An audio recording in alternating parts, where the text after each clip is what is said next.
Assalamu alaikum everyone. How are you doing today? I believe everybody is fine and I am fine too.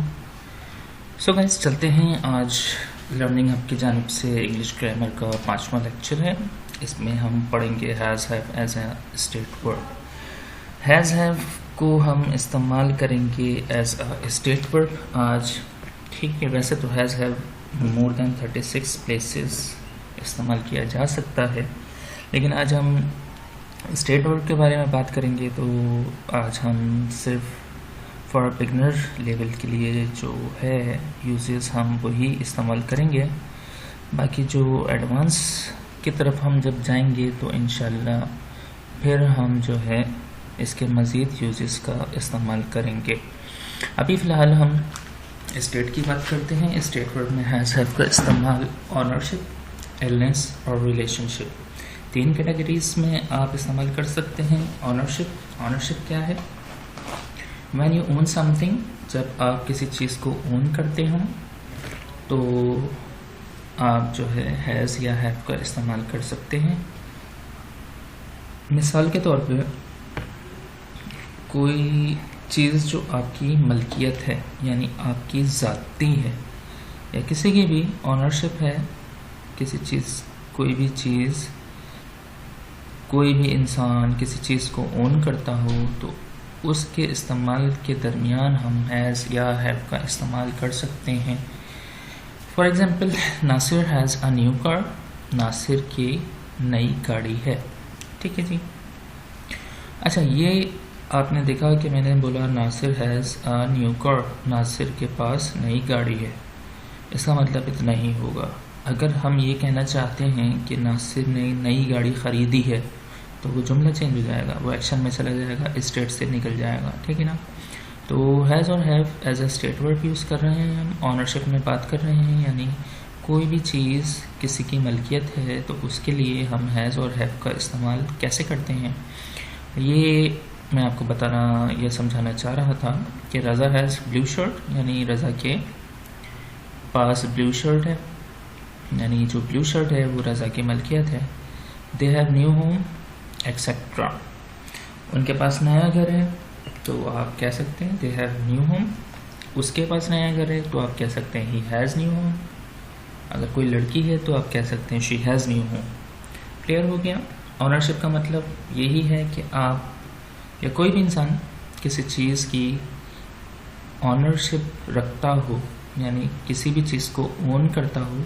जैसे मैं, ये laptop आपका है अगर, तो आप कह सकते हैं कि दिस इज़ माई लैपटॉप, ये मेरा लैपटॉप है। ये बोल सकते हैं आई हैव अ लैपटॉप, कि मेरे पास एक लैपटॉप है। दोनों में फ़र्क क्या आ जाएगा? आई हैव अ लैपटॉप, मेरे पास एक लैपटॉप है। आप किसी को बता रहे हैं कि आई हैव अ लैपटॉप, ये बता रहे हैं कि हाँ भाई मेरे पास एक लैपटॉप है। अगर कोई आपसे पूछे कि ये लैपटॉप किसका है तो आप बोलेंगे दिस इज़ माई लैपटॉप, ये लैपटॉप मेरा है। वो जवाबन आप कह रहे हैं और ये आप किसी को ऐसे ही बता रहे हैं कि मेरे पास ये चीज़ मौजूद है। ठीक है जी। इसी तरह इलनेस की बात करेंगे तो इलनेस में कोई भी किसी भी किस्म की बीमारी है उसमें आप हैज़ और हैव का एज अ स्टेट वर्ब इस्तेमाल कर सकते हैं। ठीक है जी।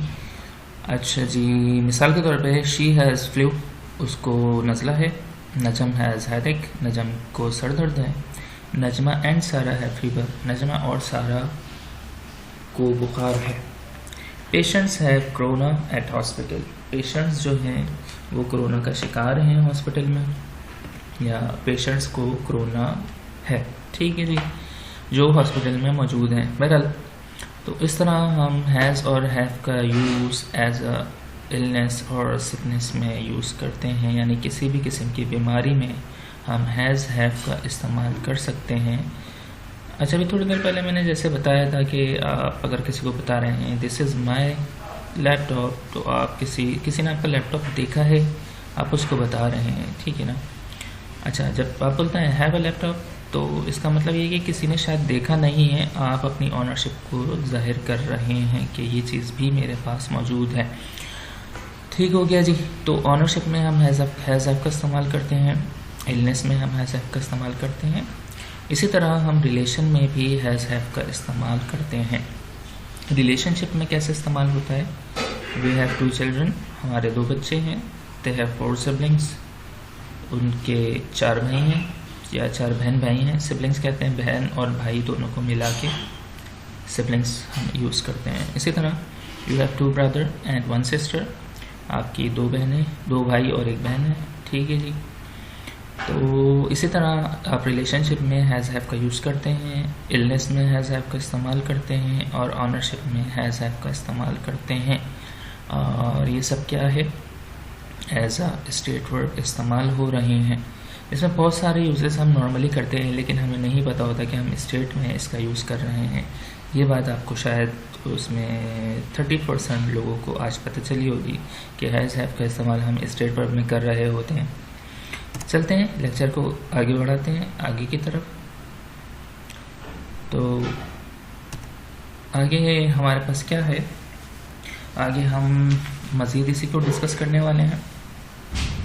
अच्छा, मैंने आपको पहले बताया था पर्सन्स के हवाले से कि third person, first person, second person.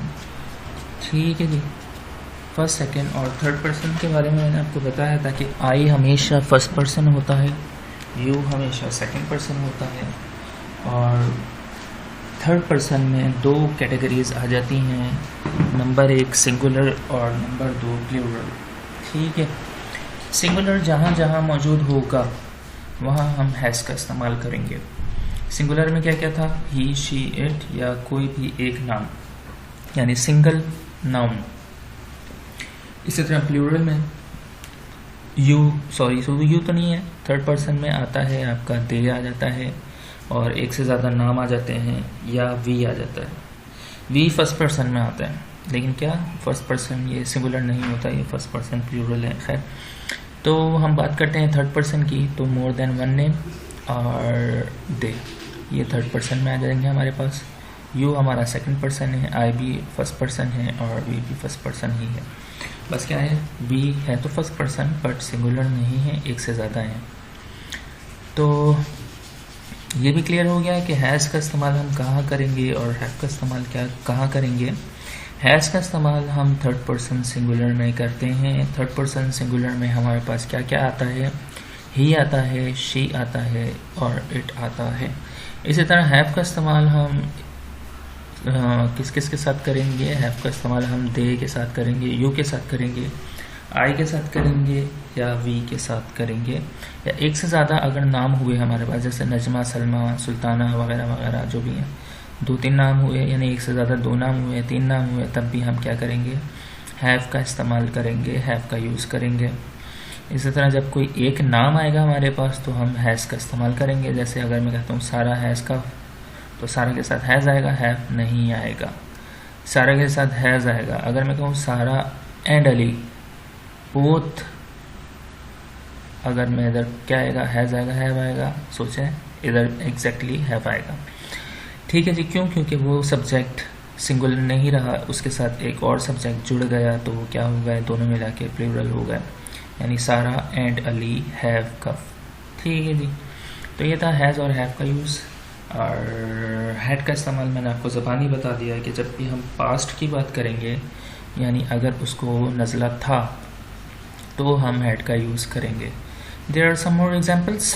She has blue scarf और वेल। वेल किसको कहते हैं गाइस? वेल कहते हैं हम अबाई को, जो हमारे माशरे में यूज़ होता है उसको हम वेल कहते हैं। They have trusted welfare. उनका जो वेलफेयर है वो भरोसे के लायक है। आई हैव फ्लू, मुझे नज़ला है। ही हैज़ ब्लू आइज, उसकी क्या है, ये ऑनरशिप में आ गया। ठीक है जी, आई हैव फ्लू ये किस में आ गया, ये इलनेस में जुमला आ गया, ये ऑनरशिप में आ गया। अगला जुमला है she has brown colour. Brown colour उसका कत्थई कलर है, तो ये क्या है उसकी, सोचें एग्जैक्टली ये क्या है, ऑनरशिप। क्या है? क्योंकि उसका कलर क्या है, उसके मलकियत है। You have swarthy complexion. Swarthy किसे कहते हैं हम? सॉर्थी कहते हैं हम गंदुमी कलर को। स्किन का जो गंदुमी कलर होता है एशिया में ज़्यादातर पाया जाता है, इसको हम सॉर्थी बोलते हैं। यू हैव सॉर्थी कॉम्प्लेक्शन, आपका जो है गंदुमी कलर है। ये भी आपका क्या है, किस में जुमला जाएगा, ये भी आपका ये भी किस में जाएगा, ऑनरशिप में जाएगा। They have allergy. उनको एलर्जी है, ये इलनेस में चला गया। आई have a guideline for you. अच्छा ये क्या है, मेरे पास गाइडलाइन है आपके लिए। एक गाइडलाइन क्या है, ऑनरशिप है, रिलेशनशिप है या इलनेस है। और एक सवाल और, we have dark night today. अच्छा ये किस चीज़ में जुमला आएगा, ये आप लोग सोचें और सोच के रखें। इसका जवाब आप नेक्स्ट लेक्चर मुझे कमेंट्स में ज़रूर दीजिएगा कि लास्ट के ये 2 सेंटेंस हैं, I have a guideline for you और we have dark night today. इसका जवाब आप मुझे कमेंट्स में ज़रूर दीजिएगा। ठीक है जी, और चलते हैं आगे की तरफ। तो आगे हमारा लेक्चर हो गया ख़त्म, तो अपने इंस्ट्रक्टर को दें इजाज़त। इंशाल्लाह नेक्स्ट वीडियो में मिलते हैं, तब तक अपना बहुत ख्याल रखिएगा। फ़ी अमान अल्लाह।